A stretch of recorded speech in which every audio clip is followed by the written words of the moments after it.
함께 기도하겠습니다. 하나님, 참 아름다운 노래로 우리가 하나님을 함께 찬양합니다. 참 놀라운 노래로 주님을 찬송하나이다. 우리의 삶의 자료와 우리의 생각은 다 다르지만, 우리의 모양은 다 다르지만, 그러나 이 시간에 한 예수 그리스도, 그 영광스러움에 힘입은 하나님의 백성들이 다 모여서 하모니를 이루며 여호와를 찬양하나이다, 주를 즐거워하나이다. 이 시간에 우리 가운데 오시어서 우리를 만져주시고 우리가 주의 자녀됨으로 인해서 기뻐할 수 있도록 성령님께서 우리를 감동시켜 주시기를 소원합니다. 하나님, 종은 아무것도 아닙니다. 이 자리에 앉아있는 그 어떤 사람보다도 조금도 낫지 않나이다. 오직 하나님의 말씀이 그러하다 하여 그 말씀을 들고 수종을 들 뿐이오니, 성령님께서 이 시간에 우리의 심령 가운데 말씀하여 주시고 우리가 귀를 기울여 그 하나님의 말씀을 듣게 하여 주시옵소서. 하나님을 믿고 성령의 역사하심을, 교통하심을 저희들이 바라며 오늘도 함께 하옵소서. 예수님의 이름으로 기도합니다. 아멘.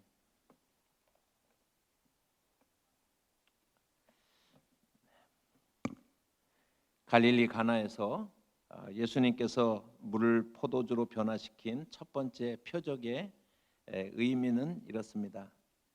이제 모든 피조물들이 고대하던 그 하나님의 나라의 때가 꽉 찼다라고 하는 것입니다. 이 하나님의 나라를 불러오시는 분이 바로 예수 그리스도다.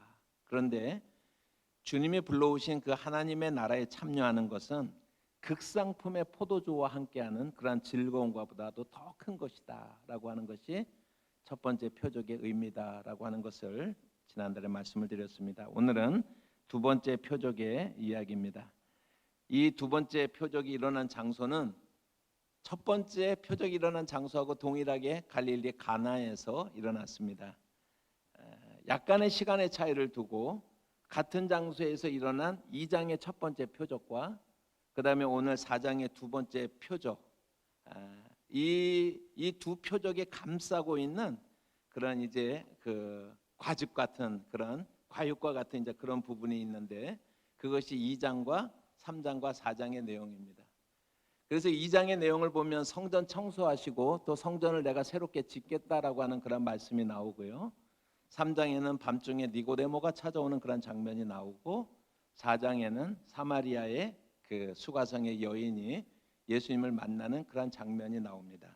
그러니까 첫 번째 표적과 두 번째 표적 사이에 이 세 가지의 어떤 그 내용이 이제 같이 있는 것. 그래서 우리가 성경을 읽을 때 이런 흐름을 이해를 하면서 우리가 설교를 우리가 들을 때도 흐름을 이해하면서 성경을 이해하게 되면 정말 우리 예수님이 얼마나 빈틈없이 우리에게 말씀해 주셨는가 하는 것을 우리가 느낄 수가 있습니다. 그래서 오늘도 마음에 기도하고 소원하는 것은 그 흐름을 여러분들이 함께 따라서 우리가 성경을 이해할 수 있는 그런 시간이 되어지기를 바랍니다. 그래서 오늘은 먼저 두 번째 표적 자체의 의미를 우리가 한번 생각을 해보고, 그것이 2장과 3장의 4장의 사건들과 어떻게 유기적으로 연결되어져 있는 결론부에 해당하는 그런 표적인지 하는 것을 여러분들과 함께 나누도록 그렇게 하겠습니다.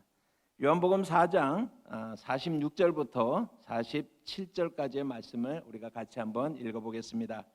예수께서 다시 갈릴리 가나에 이르시니 전에 물로 포도주를 만드신 곳이라. 왕의 신하가 있어 그의 아들이 가버나움에서 병들었더니 그가 예수께서 유대로부터 갈릴리로 오셨다는 것을 듣고 가서 청하되 내려오셔서 내 아들의 병을 고쳐주소서 하니 그가 거의 죽게 되었습니다. 갈릴리는 예수님의 재판에 참여했던 분봉왕이었던 헤롯 안디바가 다스리는 그러한 지역이었습니다. 그렇기 때문에 헤롯 안디바의 어떤 신하다라고 하는 것은 아마 헤롯 땅에 속하는 유대인이었을 가능성이 이제 많지요. 이 왕의 신하의 아들이 병에 걸려서 거의 죽게 된 형편을 우리가 잘 압니다. 희망의 불빛이 꺼져갈 즈음에 한 가지 빗줄기 같은 그런 소식이 들려왔는데, 그것은 예루살렘으로 내려갔던 예수님께서 이제 가나에 도착하셨다라고 하는 그 소식을 이 왕의 신하가 듣게 된 것이었습니다. 사실 왕의 신하가 예수님을 만나려면 기다리면 되는 것입니다. 왜냐하면 가버나움을 우리가 성경에서는 본동네라고 그렇게 표현을 하죠. 홈타운이라고 표현을 합니다. 그러니까 예수님의 공생의 기간 동안에 우리의 현대적 개념으로 치면 사역 본부가 있는 그러한 곳이었어요. 그래서 예루살렘에서 떠나서 출발해 이제 6월절 예루살렘에 참여를 했다가 사마리아를 통해서 이제 그 가나에 도착을 했다라고 하는 것은 가나로부터 그 가버나움까지는 한 16마일 정도, 한 26km 정도 되는 그런 이제 거리고, 걸어서 가면은 산길이기 때문에 한 7시간 정도 가는 이제 그런 이제 거기까지 이제 예수님이 도착하셨기 때문에 사실은 기다리면 되는 것입니다. 그런데 왕의 신하는 오늘 성경에 보니까 예수님의 도착을 기다리지 않았습니다. 그리고 예수님께 간절히 요청을 하기 위해서 그가 정말 예수님께로 이렇게 찾아 나오는 그런 모습을 우리가 보게 됩니다. 아까 말씀드린 것처럼 산길에 7시간을 마다하고 얼마나 참 간절한 마음으로 예수님을 찾아와서 예수님께 청합니다. 예수님, 속히 저와 함께 가버나움으로 좀 가셔서 우리 아들이 지금 죽게 되었는데 우리 아들을 고쳐주세요 라고 이렇게 부탁을 합니다. 하지만 예수님의 반응은, 첫 번째 반응은 상당히 냉정하고 차가운 것이었죠. 48절의 말씀을 보면 너희는 표적과 기사를 보지 못하면 도무지 믿지 아니한다라고 이렇게 말씀하고 있어요. 예수님의 반응이 차가운 것은 유대인들에 대한 태도에 대한 지적이에요. 그러니까 한 개인으로 보지 마시고 유대인에 대한 어떤 태도에 대한 그러한 지적이다라고 하는 점을 우리가 좀 봐야 됩니다. 요한복음 4장 44절과 45절의 말씀을 우리 같이 한번 읽어보시면, 친히 증언하시기를 선지자가 고향에서는 높임을 받지 못한다 하시고 갈릴리에 이르심에 갈릴리인들이 그를 영접하니 이는 자기들도 명절에 갔다가 예수께서 명절 중 예루살렘에서 하신 모든 일을 보았습니다라고 이렇게 말씀하고 있죠. 사실 44절에 선지자가 고향에서 높임을 받지 못한다라고 하는 것은요, 맥락이 없어요. 그냥 이렇게 툭 던져진 말과 같습니다. 그러니까 어떤 원인이 있었기 때문에, 우리가 가시적 원인이 있었기 때문에 이 말씀을 한 것은 아니에요. 요한복음에서 말씀하고 있는 이 말씀의 맥락이 그렇다라고 하는 것입니다. 그런데 45절에 44절에서는 선지자가 가나안에서 존경받지 못한다라고 말을 하고 높임받지 못한다라고 말을 하고, 45절에서는 또 갈릴리 사람들이 예수님을 영접한다라고 하는 그런 표현이 나와요. 이게 상당히 좀 모순적이지 않습니까? 여러분, 예수님의 고향이 갈릴리예요. 갈릴리 사람들이 예수님을 높이지 않는데 갈릴리 사람이 또 예수님을 환영한다라고 이렇게 표현이 되어 있는 거예요. 그래서 이 문맥 속에 흐르는 모순을 우리가 먼저 생각을 해야 되는데, 그 이유는 유대인들에 대한 일반적인 태도에 관한 그러한 지적이다라고 하는 것입니다. 왜냐하면 그 갈릴리 사람들이 예수님을 영접하고 환영하는 것은 뭐냐면, 며칠 전에 그 예루살렘에서 6월절 때 예수님이 그 예루살렘에서 행하신 기적의 이야기들을 보고 들은 사람들이 이제 갈릴리에 돌아온 사람들이 있기 때문에 그들은요 또 다른 예수님의 기적을 기대하고 있는 거예요. 예수님이 어떤 정말 그 표적을, 어떤 그 이사를 기다리고 있는 것입니다. 그런 의미에서 예수님을 환영한 것이지, 예수님의 그 가르치심에 진의에 관심이 있다라든지 아니면 예수님이 정말로 누구신가에 대한 관심이 있는 것은 아니다라고 하는 것을 지적하기 위해서 오늘 이런 장치가 지금 오늘 성경에 이렇게 말씀이 되어지고 있다라고 하는 것을 생각을 해야 되는 것입니다. 그래서 실제로 그 예루살렘에서 어떤 일이 있었는지 그것을 우리가 찾아볼 수 있는데, 요한복음 3장 23절부터 24절 말씀입니다. 우리 같이 한번 읽어봅니다. 요한복음 3장 23절과 24절 말씀입니다. 6월절에 예수께서 예루살렘에 계시니 많은 사람이 그의 행하시는 표적을 보고 그의 이름을 믿었으나 예수는 그의 몸을 그들에게 의탁하지 아니하셨으니 이는 친히 모든 사람을 아시며 또 사람에 대하여 누구의 증언도 받으실 필요가 없었으니 이는 그가 친히 사람의 속에 있는 것을 아셨음이니라. 그러니까 4장에 너희들은 표적을 보고 이적을 보고라고 하는 말씀과 일맥상통하지요. 예수님이 기적을 행하시는 걸 보고 사람들이 반응하지 않을 사람이 어디 있겠습니까? 이 놀라운 이야기들을 보고. 그런데 이미 그 예루살렘에서 유월절 때 예루살렘에서 예수님이 행하시는 기적을 보고 사람들이 예수님에게 몰려왔을 때 정말로 중요한 말씀은 예수님이 자신을 그들에게 의탁하지 않았다라고 하는 것이 중요한 거예요. 왜냐하면 사람을 아시기 때문이다. 그 속에 무엇이 있는지를 아시기 때문이다 라고 이렇게 말씀을 하고 있습니다. 그렇습니다. 주님은 사람을 아십니다. 주님은 저와 여러분을 아십니다. 그 말씀은 오늘 우리가 예배하는 저와 여러분들의 그 동기를 아신다라고 하는 거예요.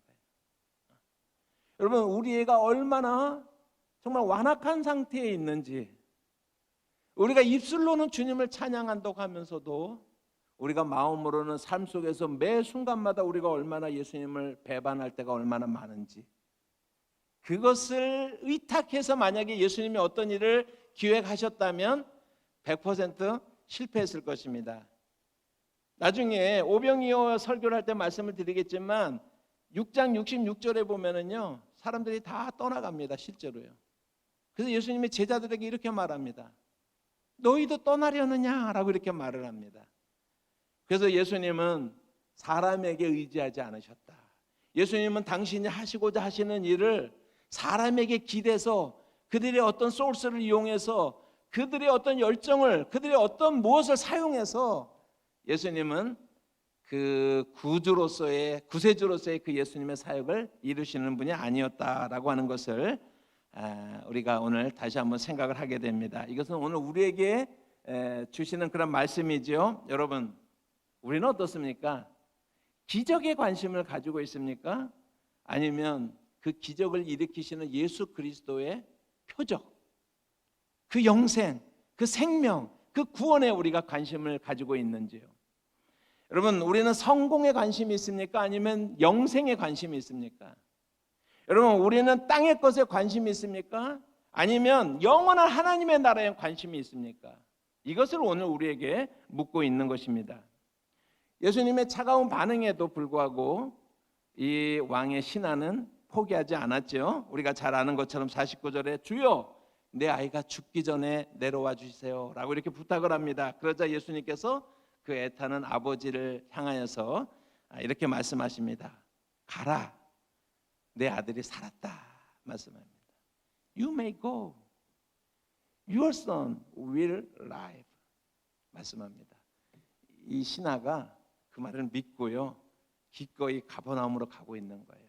가버나움으로. 제가 자꾸 신하의 어떤 감정이나 신하의 어떤 상태를 지금 최대한 축소해서 말하는 것입니다. 왜냐하면 지금 이 요한복음을 적어도 읽을 때는 그 기적들을 통해서 나타내는 하나님의 표적에 중점을 둬야 되기 때문에 여러분, 우리가 자식이 낳기 위해서 기도를 하려면 어떤 자세로 해야 됩니다, 이런 것들을 제가 생략하는 거예요. 전부 다요.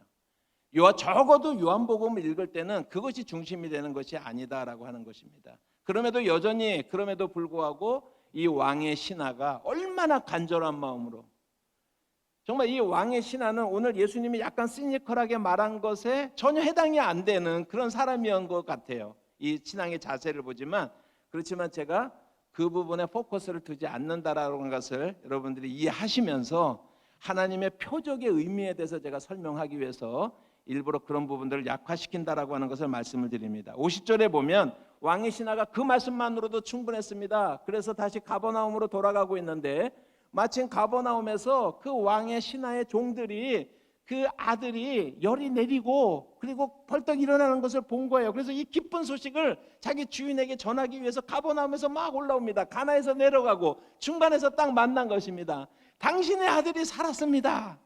그래서 어떻게 언제 살았느냐라고 말을 했더니 놀랍게도 그 예수님께서 네 아들이 살 것이다 라고 말씀하신 그 순간에 그 아들이 열이 떨어진 것을 그가 보게 되는 것입니다. 그게 요한복음 4장 53절과 54절의 말씀인데요, 같이 한번 읽어보십니다. 그의 아버지가 예수께서 내 아들이 살아있다 말씀하신 그때인 줄 알고 자기와 온 집안이 다 믿으니라. 이것은 예수께서 유대로 갈릴리로 오신 후에 행하신 두 번째 표적이니라 말씀합니다. 자기와 온 집안이 다 믿으니라 라고 이렇게 말씀을 하고 있어요. 여러분, 왕의 신하는 병 고침에 기적적인 사건을 경험하는 것에 머무르는 것이 아니라 그 이적을 행하시는 예수님을 바라보고 구원을 얻었다라고 하는 것을 말씀을 하고 있는 것입니다.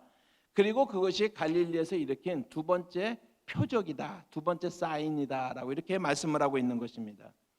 표적이라고 하는 것이 뭐였죠? 위에 있는 실체를 말한다라고 하는 걸 말씀을 드렸죠. 표적이라는 단어를 우리가 읽을 때마다 하나님 나라의 실제를 가리키고 있다라고 하는 것을 말씀을 드렸습니다. 그리고 이 두 번째 표적이 가리키는 것은 뭐냐면, 그 실제는 뭐냐면 예수가 바로 생명을, 예수가 바로 영생을 가져오시는 분이다라고 하는 그런 고백을 하는 것입니다. 여러분, 병을 고쳐서 생명을 구원해 줬지만 이것이 표적인 것은 참 생명을 가지고 오시는 분이 예수다라고 하는 것을 시위하는 거예요. 드러내시는 것입니다. 그것이 표적을 제대로 이해한 두 번째 기적의 이해인 것입니다. 그렇습니다. 예수 외에는 영생이 없고 예수 외에는 구원이 없는 것입니다. 하나님은 우리에게 분명히 말씀하셨습니다. 예수 이외에 구원을 얻을 만한 다른 이름을 주신 적이 없다라고 말씀을 하고 있습니다. 오늘날 우리에게서는 이것이 당연한 복음이지만, 그러나 요한복음 4장 현재에 있어서 이 말씀은 새로운 복음인 거예요. 그들이 듣지 못했던, 이해할 수 없는 그러한 언어였던 것도 사실이다라고 하는 것입니다. 여러분, 예수님은 누구십니까? 가라, 내 아들이 살았다 말씀하시면 그 아들이 살아나는 것입니다. 그게 예수님이에요. 여러분, 그런데 내 아들이 살았다라고 말씀하시는 그분은 우리에게 그 육신적 생명을 다시 살릴 뿐만 아니라 영원한 생명을, 영원히 죽지 아니함을 우리에게 가져다 주시는 그런 분이다라고 말씀하고 있는 것입니다. 아들이 고침을 받는 것은 아래의 이야기예요. 땅의 이야기입니다. 그림자입니다. 여러분, 영생을 그들이 얻는 것은 위의 이야기인 것입니다. 하늘의 이야기인 것입니다. 영원한 것입니다. 실체라고 하는 것이죠. 예수께서 이 땅에 오셨습니다. 첫 번째 표적에서 보여준 것 같이 여러분, 하나님의 구원의 때가 꽉 차서 예수님이 오셨습니다. 그래서 예수님이 오셨는데 두 번째 표적은 뭘 말하는 거예요? 내가 구원을, 내가 요한복음의 언어로 하면 영생을 가져오는 분이다 라고 하는 것이 두 번째 표적인 거예요. 여러분, 그렇다면 이 땅에 오신 예수님께서 하나님의 나라를 가지고 오셔서 우리에게 어떻게 영생을 주신다는 말인가 라고 하는 것이 2장, 3장, 4장이에요. 그것이, 그렇기 때문에 우리가 이제 2장의 내용을 잠시 살펴볼 필요가 있습니다. 여러분, 2장에서는 예수님이 예루살렘에 가셔서 성전을 청소하는 그런 장면이 나옵니다. 성전에 이방인들이 가득 채우고 있는 그런 장사치들이 있죠. 소와 양과 비둘기와 환전상들과 그런 사람들이 이방인의 뜰에 가득 차 있었다라고 하는 것은 어떤 면에서 보면 이방인들에게는 굉장히, 이방인의 뜰까지 갈 수가 있는데 그 장소를 빼앗은 것이죠, 그들이요. 여기에는 성전에 대제사장과 그런 사람들과 결탁이 되어져서 이권 장사가 아주 있는 이제 그런 장소죠. 거기를 예수님이 어떻게 했어요? 예수님께서 어떻게 했습니까? 쫙 상들이 놓여 있는데 예수님께서 그 모습을 보고 너무 분노와 슬픔 가운데 있어가지고 이쪽 끝부터 저쪽 끝까지 쫙 다니면서 그것을 다 엎어서 성전을 깨끗게 했다. 가 아니다라고 하는 걸 우리가 알아야 돼요. 왜냐하면 6월절 때라고 그랬죠. 여러분, 이렇게 할 수가 없습니다. 왜냐하면 성전 안에는 제사장 관할 하에 우리 개념으로 하면 성전 경찰이 있어요. 그래서 치안을 유지합니다. 수많은 사람들이 오기 때문에 6월절 같은 경우 한 15만 명이 예루살렘에 모여들고 그들이 다 성전으로 나오는데 당연히 치안을 유지하는 사람들이 있죠. 나중에 그 빌라도에게 갔을 때 그 사람이, 빌라도가 무덤을 좀 3일 동안 지켜야겠습니다라고 말했을 때 뭐라고 그랬어요? 네 수하에도 그 사람들이 있으니 너희가 힘써 지키라라고 말하잖아요. 그 사람들이 대제사장의 관할 안에 있는 성전 경찰이에요.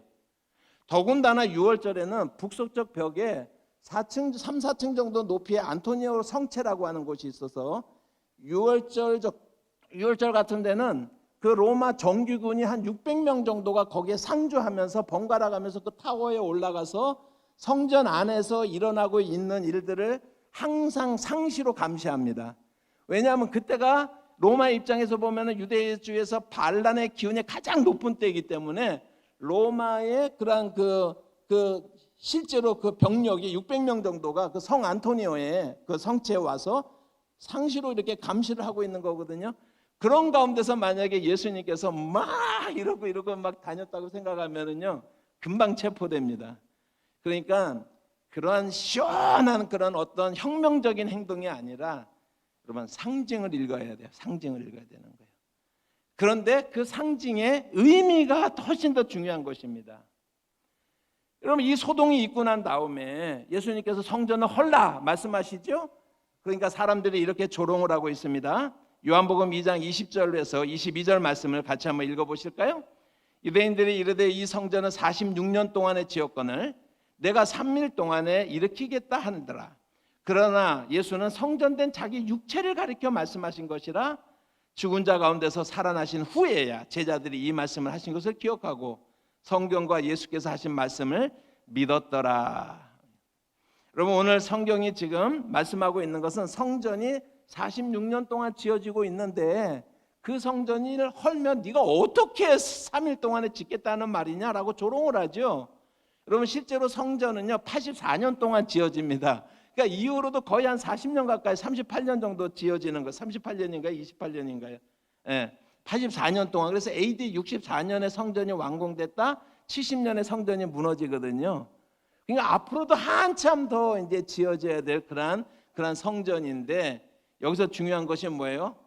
그러나 예수는 성전된 자기 육체를 가리킵니다라고 이렇게 말씀을 하고 있는 것입니다. 요한의 증언입니다. 예수님이 말씀하신 3일 만에 다시 짓겠다라고 한 것은 바로 예수 그리스도의 육신을 말하는 것입니다. 그가 죽으셨다가 3일 만에 부활하실 것에 대해서 이미 말씀을 하고 있다라고 하는 것입니다. 지금 성전은요 유대 신학에 의하면은요 어떻게 보면은 효능 정지 상태나 마찬가지예요. 유대주의 성전을 중심으로 한 그들의 유대 신학으로 구원을 얻을 수가 없는 것입니다. 지금 그들의 상황이 그렇게 심각한 그런 상황이다라고 하는 것입니다. 그러면 그런 가운데서 지금 말씀을 하는데 더 이상 성전 체제 내 속에 유대교 안에 포도주가 없어요. 구원이 없다라고 하는 것입니다. 그 구원을 기대할 수도 없는 그런 상황이라고 하는 것입니다. 그런 상황 속에서 예수님이 오셔서 죽었다가 3일 만에 부활하심으로 말미암아 그가 육체로 짓는 새 성전 이야기를 하는 거예요. 그 새 성전 안에 구원의 빛이 열리는 것입니다. 구원의 문이 다시 열리는 것입니다. 그것이 요한복음 2장에서 정말로 말씀하고 싶은 내용이다라고 하는 것입니다. 예수의 죽으심이라고 하는 것은 그러니까 어떤 의미가 있냐면 단번에 드려진 속죄인 것입니다. 그 죄사함을 통해서 우리가 잘 아는 것처럼 단회적으로 성전의 모든 요구를 성취시킨 그러한 사건이 종말론적 사건이 바로 예수님이 죽으셨다가 3일 만에 부활하신 사건이다라고 하는 것입니다. 제가 한 30년 정도 부르짖는데 별로 잘 안 듣는 제 목소리가 작아서 물론 그러겠지만 안 듣는 이야기가 있는 게 뭐냐면 예배당을 성전이라고 부르는 것은 이단이다라고 제가 30년 전부터 주장을 그렇게 해왔습니다. 그럼 유대인들은 어떤지 아십니까? 유대인들은요 회당에서 예배를 드리죠. 지금 회당에서 예배를 드립니다. AD 90년경에 그러니까 AD 70년에 성전이 무너지고 난 다음에 AD 90년경에 얌야라는 곳에서 유대인들이 모여서요. 유대교는 원래는 예수님 당시의 유대교는 어떠냐면 세 가지 축이라고 그러는데요. 성전, 토라라고 말하는 율법, 토라 그리고 구원에 이르는 행위라고 하는 세 가지 기둥 위에 유대교가 세워져 있었어요. 그런데 성전이 무너져 버렸습니다. 그래서 AD 90년에 얌야라고 하는 곳에서 그들이 모여가지고 성전이 유대교 신학의 중심이었는데 그것을 토라 중심으로 바꿉니다. 그래서 랍비 유대교라고 그렇게 이야기를 해요. 이제 그래서 그들도 성전이 없는 것을 인정을 합니다. 회당은요 절대로 성전을 대치시킬 수 없는 거예요. 이건 비교할 수조차 없는 것입니다. 회당에서 구원이 있는 것이 아니에요. 성전에서 그 죄 사함을 받는 제사를 통해서 그 죄가 사함을 받지만 회당에는 그런 기능이 없는 것입니다. 그래서 유대교조차도 성전 중심의 신앙에서 그들이 랍비 유대교라고 하는 토라 중심의 신앙으로 유대교도 바꿨는데, 대한민국 한국 교회에 갑자기 성전이라는 말이 되살아나서, 여러분, 예배당을 화려하게 짓고 멋지게 짓고 거기에 엄청난 것을 쏟아부은 다음에 우리가 성전을 지었다라고 말하는 이런 어리석은, 이런 이단적인 주장이 만모니즘과 맞물려서 한국교회에서 통용되고 있는 것입니다. 여러분, 성전은 어떻게 됐다고요? 없어졌어요. 성전은요, 예수가 참 성전입니다. 예수가 성전이에요. 예수가 성전이에요. 우리 한국교회는 예배당이라고 하는 아주 아름다운 이름이 있었어요. 저는 이거는 뭐 그냥 뇌피셜입니다. 저 혼자 생각하는 건데, 성경에 여기에 우리 옛날에는 다 빨간색이었죠, 그죠? 그런데 지금은요, 빨간색은 찾아볼 수가 없어요. 금색 아니면 은색입니다. 성경을 파는 사람들은 장사하는 사람들이에요. 왜 그랬겠어요? 가만히 한번 보세요. 여기가 빨간색이 아니라 금색과 은색으로 바뀌어 가면서, 여러분, 한국교회에 예배당이라는 말이 사라지고 성전이라는 말이 등장을 하면서 그런 만모니즘과 아주 결탁되어진 그런 변질된 한국 기독교의 오늘날의 그런 모습들이 같은 시기에 일어나고 있다라고 하는 것을 여러분 한번, 그냥 뭐 아니다 그러면 제가 할 말은 없는데, 그는 뭐 그렇게 확증할 수 있는 것은 아니지만 저는 이것이 다 같이 가고 있다라고 생각을 합니다. 여러분, 그렇기 때문에 성전이라는 말은요, 절대로 예배당을 두고 성전이라는 말은 절대로 사용하면 안 되는 말이에요. 우리가 예수의 피로 구원을 받지. 그래서 제가 그런 얘기를 해요. 성전이라고 자꾸 주장하는 사람한테, 아니 그러면 여기서 소 잡아라. 그럼 내가 아무 말도 안 하겠다. 아니 그럼 여기서 양 잡아. 그러면 내가 아무 말도 안 할게. 성전에서 뭐해요? 소를 잡고 양을 잡지요, 그죠? 왜 소하고 양은 안 잡아요? 그런데 왜 성전이라고 그럽니까? 여러분, 예수께서 참 성전이 되어서 성전의 죄사함의 모든 기능을 단번에 종말론적인 성취를 하신 거예요. 그래서 우리는 이제 예수 앞에 나와서 그 성전의 참 성전 대신 예수의 은혜로 말미암아 우리가 죄사함을 받고 구원을 누리는 줄을 믿으시기를 바랍니다. 그래서 우리가 성전이라고 말하는 것은 여전히 구약적에 머물러 있는 거라는 것을 말하는 거예요. 그래서 돈이 좀 있으면 성전 건축한 분들에게 제가요, 소 한 마리씩 잡아주고 싶어요. 기념으로 한 마리씩 잡으라고, 여기 이 위에서. 여러분, 무슨 말씀인지 알겠죠? 30년 동안 부르셨어요. 30년 동안 부르셨습니다. 여러분, 이 복음이라고 하는 것은 누구에게나, 그러니까 예수 그리스도로 말미암은 그러한 예수님이 참 성전 되시는 거예요. 그래서 예수를 통해서 구원을 받는다라고 하는 그 복음은요, 예외 없이 적용이 될 수가 있습니다. 여러분, 그래서 의인에게나 죄인에게나 다 같이 작동이 되어지지만, 그러나 은혜로만 작동이 되는 거예요. 그래서 성전, 새 성전 대신 예수를 통한 영생을 얻는 그 길에 대해서 얘기를 하는데, 그래서 3장에 보면 니고데모가 나오고 4장에 사마리아 여인이 나오죠. 그런데 이것은요, 상징이에요. 어떤 상징이냐고 하는 것은 대표성을 가지고 있는 것입니다. 소위 말해서 니고데모라고 하는 사람은요, 랍비였고 바리새인이었고 관리였다라고 그렇게 이야기를 하고 있습니다. 그러니까 이 사람은요, 유대교를 대표하는 사람이에요. 니고데모는. 사마리아 여인은 그 당시에 율법 체계의 그런 사다리로 치면 제일 밑에 해당하는, 그게 이방인이라고 지칭을 받는, 사마리아 사람들 자기들은 주장을 다르게 하지만은 여인이었고 이방인이었고 아주 슬픈 가운데 있는, 그러니까 그 여인이 대변하고 있는 것은 소위 죄인들의 대표예요. 죄인들의 대표예요. 그렇게 이제 이해하시겠어요? 그냥 어떤 개인적인 사건으로 보는 것이 아니라 니고데모는 의롭다고 하는 유대인의 대표고, 그리고 이 사마리아 여인은 죄인이라고 하는 사람들의 대표예요. 그들이 어떻게 영생을 얻는 길을 나오는가라고 하는 것이 3장과 4장의 내용이다라고 하는 것입니다. 이제 흐름이 이해가 가시죠? 여러분, 그러니까 개인적인 사건으로 자꾸 적용시키면 적용은 나중에 그건 적용해서 필요한 것이지 그 해석의 단계에서는 그래서 우리가 좀 벗어나야지 성경 전체 흐름이 하나님의 구원의 계시가 보여지고 읽혀진다라고 하는 것을 여기서 말씀을 드립니다. 3장을 보면 그 의로운 사람의 대표인 니고데모가 밤중에 예수를 찾아와요. 잘 아는 것처럼. 여러분, 유대인의 선생 랍비였고 유대인의 관원이었고 경건한 바리새인이었는데 그가 밤중에 사람의 눈을 피해서 예수님을 찾아오지 않습니까? 왜 찾아왔어요? 너무나 간단한 얘기예요. 영혼의 갈급함이 있는 거예요. 영혼의 갈급함, 이게 아닌데 하는 질문이 있는 것입니다. 니고데가 영혼의 갈증을 느꼈다면 다른 사람들은 어떻게 했어요? 랍비였고 바리새인인 그 열심인 그 니고데모가 갈증을 느끼고 있다면 다른 이스라엘 사람들은 어떤 상태겠어요? 지금요. 왜 대표성이 이제 말씀을 드리는 거죠? 그 한 사람을 통해서 유대교의 현 모습을 지금 그려주는 것입니다. 그들이 입으로는 구원을 얻었다고 하지만 여전히 그 영혼의 갈급함이 있는 거예요. 잘못되어 있는 거예요. 시스템이 망가져 있는 거예요. 속죄의 시스템이 망가져 있는 것입니다. 그 유대교 안에 구원이 없는 상태를 보여주는 그 대표가 니고데모라고 하는 것입니다.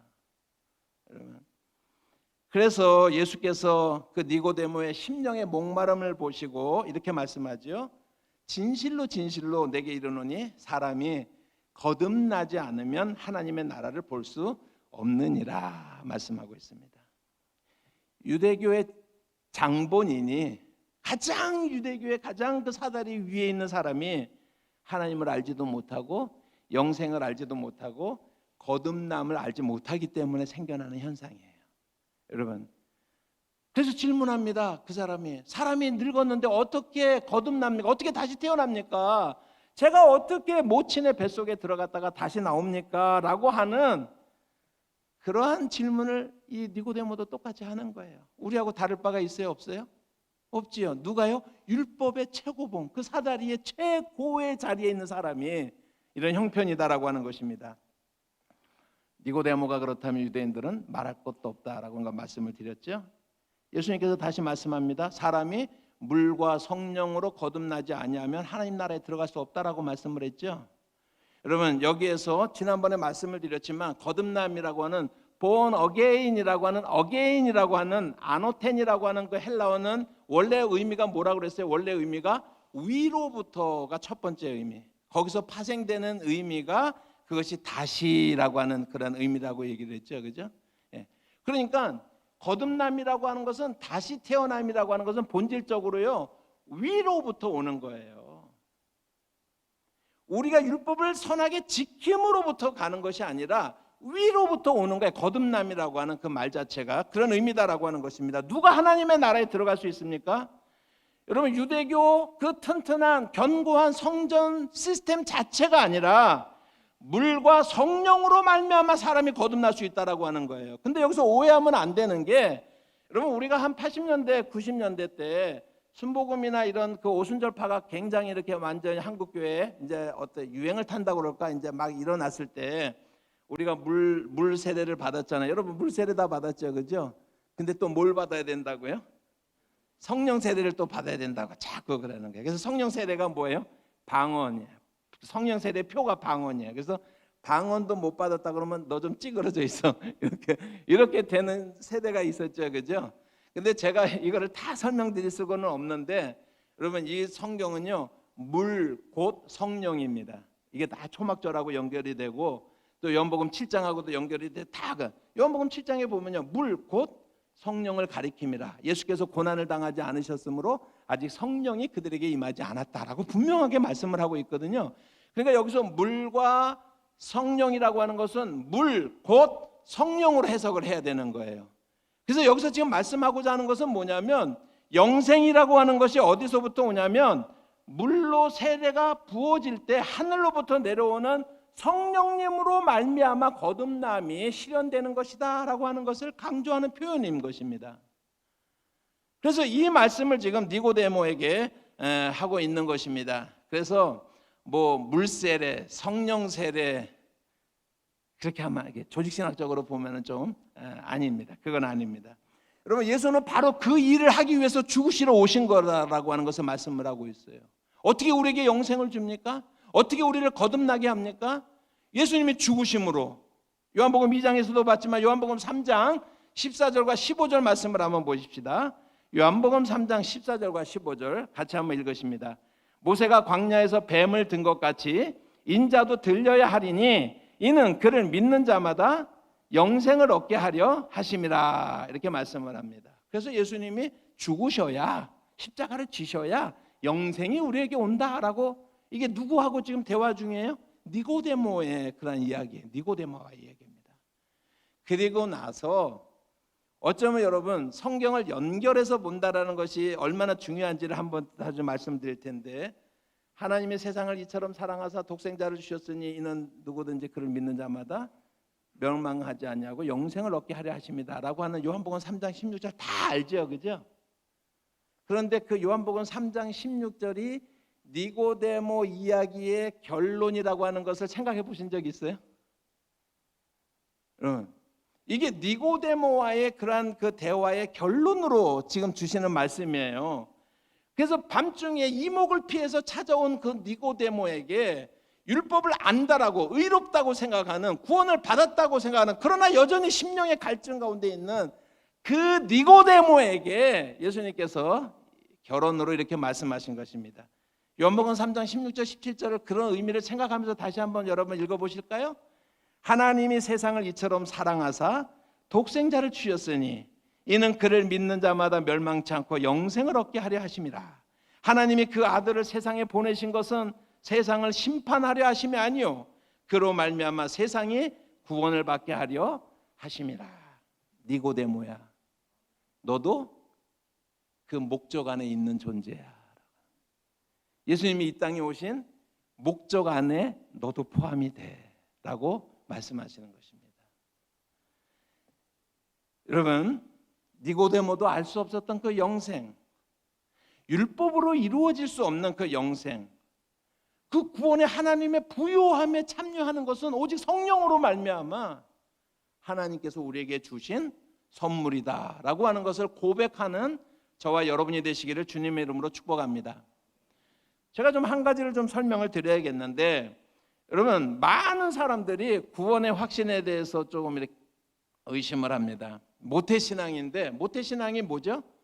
못하겠다 신앙이 모태신앙이잖아요, 그죠? 그래가지고 못해요. 못해요. 그런데 교회는 예배당 안에 줄창 나와 앉아 있어요, 그냥요. 예. 그래서 술에 술 탄 듯 물에 물 탄 듯. 그래서 이제 그런 분들은 항상 부러워하는 게 뭐죠? 암 3기에서 막 그냥 암 4기에서 이제 내일 모레 일주일뿐이 안 남았습니다. 그랬는데 이 사람이 모든 걸 내려놓고 하나님을 향해서 기도를 했더니 갑자기 화장실에 가고 싶어요.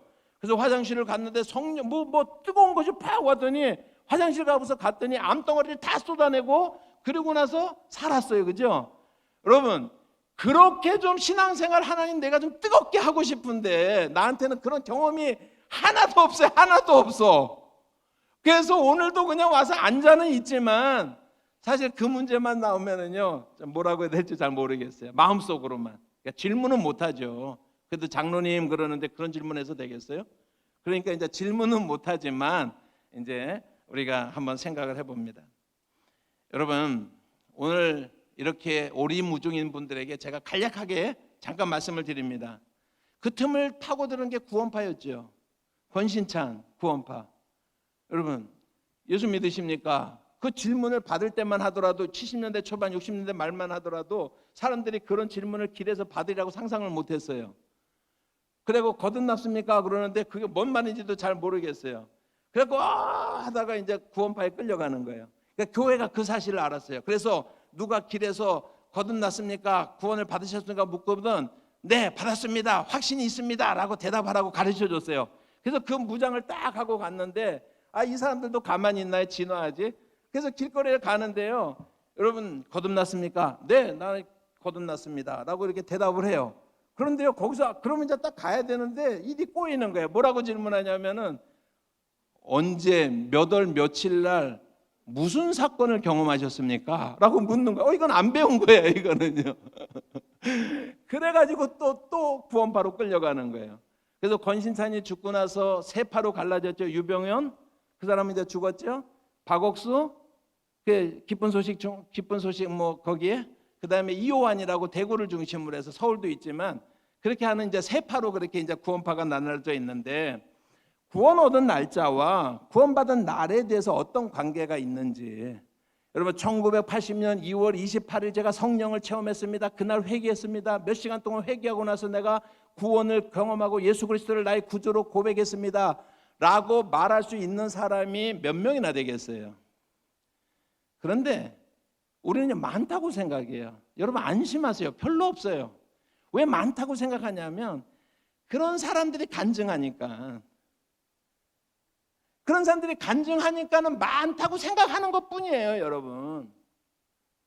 그러면 그런 체험이 과연 우리 구원의 어떤 조건이냐, 그리고 내가 구원을 받았느냐라고 생각하시는 분들에게 요한복음 3장 8절은 대단히 중요한 그리고 명쾌한 그런 말씀인 것입니다. 요한복음 3장 8절 말씀, 여러분 성경에 꼭 표시해 놓으시기 바랍니다. 같이 한번 읽어봅니다. 바람이 임의로 불매 내가 그 소리는 들어도 어디서 와서 어디로 가는지 알지 못하나니 성령으로 난 사람도 다 그러하니라. 니고데모에게 하는 거예요. 영생이 뭔지, 거듭나는 것이 뭔지 모르겠다라고 하는 사람에게 지금 니고데모에게 말을 하는 거예요. 우리를 치면 교회 장로님에게 지금 말씀하는 겁니다. 이게. 그러면서 말씀을 합니다. 여러분 바람이 부는데 그 바람이 동경 135도, 그 다음에 28분 37초, 북위 28도 36분 54초에서 시작했어요, 바람이. 그래가지고요, 서경에 18도 39분 16초에서, 근데 그게 남이 무슨 뭐 85도 64초 그러면 안 되죠. 64분 그러면 안 되죠. 58분 28초. 그냥 생각나는 대로 하는 겁니다. 여러분 여기서 끝났다라고 하는 거 아는 분이 있어요? 그거 아무도 모르세요? 근데 바람 부는 건 아세요? 바람 부는 거는 알죠. 이게 굉장히 예수님께서 니고데모에게 말씀하신 거예요. 바람이 임의로 불매 어디서 와서 어디로 가는지 알지 못하나 그런데 성령으로 난 사람은 그러하니다 라고 하는 말은 뭐냐면, 제가 몇 월 며칠에 어떤 사건을 경험해서 그것이 나의 영적인 생일입니다라고 말할 수 있는, 일반적으로 그런 말할 수 있는 것이 내 구원에서 절대적인 조건이에요? 아니라고 하는 거예요. 바람이 임의로 부는 것, 어디서 시작됐는지 모르는 것처럼 제가 태어나서부터 보니까 어머니 뱃속에서부터 교회를 다니고 있었고 지금까지 다니다가 보니까 80년 다녔어요, 지금까지. 근데 제가 며칠날 어떤 사건 이런 게 없었어요, 지금까지요. 여러분 그런 사람은 구원을 못 받은 겁니까? 그게 아니라 바람이 어디서 시작해서 어디로 가는지 알지 못하나 성령으로 난 사람은 다 그러하니다 라고 하는 것은요, 중요한 것은 뭐냐면 현재 바람이 분다는 것은 안다라고 하는 거예요. 여러분, 여러분의 마음속에 질문하시면 됩니다. 제가 예수를 막 저주하려고 그러는데 어느 날부터인지는 모르겠는데요, 절대로 예수님을 저주할 수가 없더라고요. 제가요 어느 날부터인지는 모르겠는데 주님을 사랑합니다라고 찬양하고 있더라고요. 눈물을 흘리고 있더라고요. 제가 주님을 떠나서 살 수가 없더라고요. 그게 뭐예요? 바람이 불고 있는 거예요. 바람이 불고 있는 거예요. 여러분 그렇기 때문에 우리가 구원의 확신에 있어서 몇몇 어떤 사람들 하나님이 그렇게도 능히 하실 수가 있죠. 그러면 여러분 우리를 구원하려고 지구에 80억 사람들 다 암병 한 번씩 걸리게 해야 되나요? 그러는 게 아니잖아요, 그죠? 몇몇 그런 경우가 있지만 오늘 성경은 니고데모에게 율법에 대해서 잘 알지만 정작 영생을 모르고 있는 사람들에게, 교회를 수십 년 동안 다녔지만 정작 구원받음의 의미, 구원의 확신에 대해서 의심하고 있는 사람들에게 이 말씀이 주어지는 것입니다. 바람이 임의로 불매 어디로 와서 어디로 가는지 알지 못하나 성령으로 난 사람은 다 이러하니라. 그래서 영생 얻는 길이라고 하는 것을 니고데모에게 또 오늘 저와 여러분들에게 이 말씀이 설명을 하고 있습니다. 여러분, 그리고 4장에 보면 사마리아 여인이 나오는데 니고데모하고 완전히 판이 바뀌어요. 여러분, 율법의 그런 사다리에서 제일 밑에 있는 사람이 예수님이 무슨 말씀만 하면 아멘, 예수님이 무슨 말씀만 하면 아멘. 니고데모는 율법 가운데 있는 사람이 이것도 모르겠다, 저것도 모르겠다. 사마리아 여인은요, 말씀만 하면 아멘, 말씀만 하면 아멘이에요. 여러분, 그러니까 그들에게도 죄인이라고 불리우는 그 율법 체제의 사다리의 제일 밑에 있는 사람에게도 영생의 길이 열려 있음을 지금 선언하는 거예요. 흐름을 여러분 보셔야 된다고 그랬죠. 그게 사마리아 사건의 그러한 그 핵심입니다. 요한복음 4장 13절과 14절 말씀 한번 읽어볼까요? 예수께서 대답하여 이르시되 이 물을 마시는 자마다 다시 목마르려니와 내가 주는 물을 마시는 자는 영원히 목마르지 아니하리니 내가 주는 물은 그 속에서 영생하도록 솟아나는 샘물이 되리라 말씀합니다. 영생을 주는 그런 물을 내가 너에게 마시기를 원한다 말씀하죠. 그랬을 때 여인이 어떻게 했어요? 아멘, 아멘 하는 거예요. 우리가 구원을 얻는데, 영생을 얻는 데 있어서 선 지식이 필요한 거예요? 박사학위 이상이 있어야 되는 건가요? 여러분, 우리가 율법적으로 어떤 목사라든지 어떤 정말 저명한 어떤 그런 사람이 돼야 되는 거예요? 아니요. 니고데모도, 여러분, 이 사마리아 여인도 복음 안에서는 어린아이와 같고, 예수님은 그러한 그 고통과 괴로움 가운데 있는 그들에게 영생의 길을 주시기 위해서 이 땅에 오셨다라고 하는 것을 니고데모로 대표하는 이 사람들에게, 사마리아 여인으로 대표되어지는 이 사람들에게 지금 너희들 모두가 다 내가 필요하고 너희들 모두에게 내가 영생을 주러 왔노라 라고 예수님이 말씀하시는 것이 2장에서 오늘 4장의 말씀까지의 핵심적인 내용인 것을 믿으시기를 바랍니다. 다시 한번 영생이라고 하는 것이 내재적인 우리의 힘이 아니라 위로부터 내리는 성령의 은혜인 것을 니고데모도 고백할 수밖에 없고 사마리아 여인도 고백할 수밖에 없다라고 하는 것입니다. 유대교의 최고봉인 의인이었던 니고데모에게도 여러분 하나님의 긍휼이 필요합니다. 사마리아 여인에게도 여전히 하나님의 긍휼이 필요한 것입니다. 이 영생을 가지고 오시기 위해서, 우리에게 주시기 위해서 예수님이 십자가에 죽으셨다라고 하는 것입니다. 그것을 분명하게 드러내주는 것이 그 권세 있음을 가르쳤죠, 그죠? 그리고 그 왕의 신하의 아들을 고쳐주시는 거예요. 그러면 그것은 어떤 의미냐면 시위하시는 거예요. 내 가르침을 시위하시는 거예요. 그런 기적사건을 통해서. 그러니까 그 죽어가고 있는, 거의 절망 가운데 있는 왕의 신하의 아들을 다시 회복시키고 다시 살려서 그렇게 할 수 있는 그 예수께서 이 모든 가르치신 것과 같이 영생을 주시는 분이다, 영생이 예수 안에 있다라고 하는 것을 두 번째 표적이 말씀을 하고 있다라고 하는 것입니다. 해겔의 변증법적으로 우리가 보면 니고데모가 정, 사마리아 여인이 반, 이 왕의 신하가 합, 복음을 그렇게 설명할 수가 있는 거예요. 여러분, 복음을 그렇게 설명할 수 있습니다. 사랑하는 성도 여러분, 내 아들이 살았다. 그 말씀의 의미를 우리가 오늘 다시 한번 새기기를 바랍니다. 내 아들이 살았다. 내 안에 영생이 있다. 나를 믿으라. 나를 따르라. 그 초청에 응하는 저와 여러분이 되시기를 주님의 이름으로 축복합니다. 기도하겠습니다. 사랑하시는 하나님 아버지, 하나님 말씀이 풀어질 때 그 말씀이 뜨거워지지 아니하더냐 하는 엠마오로 내려가던 두 제자의 모습이 오늘 우리의 모습이 되기를 원합니다. 우리는 알았다 하지만 우리가 얼마나 하나님 앞에 겸손의 무릎을 꿇고 주의 긍휼을 우리가 기다려야 하는 존재인지를 말씀을 통해서 우리가 다시 한번 깨닫게 하시고, 하나님 니고데모처럼 우리가 살아왔다면 우리가 다시 한번 예수를, 그의 긍휼을, 우리가 사마리아인이라고 생각하며 스스로를 저주하면서 살아왔다면 그 사람도 우리가 다시 한번 예수의 긍휼을, 예수의 은혜를 구하는 이 시간이 되게 하옵소서. 네 아들이 살았다라고 하는 그 말씀이 우리의 마음에, 우리의 심령에 잘 박힌 모처럼 박혀지게 하옵소서. 예수님 이름으로 기도합니다. 아멘.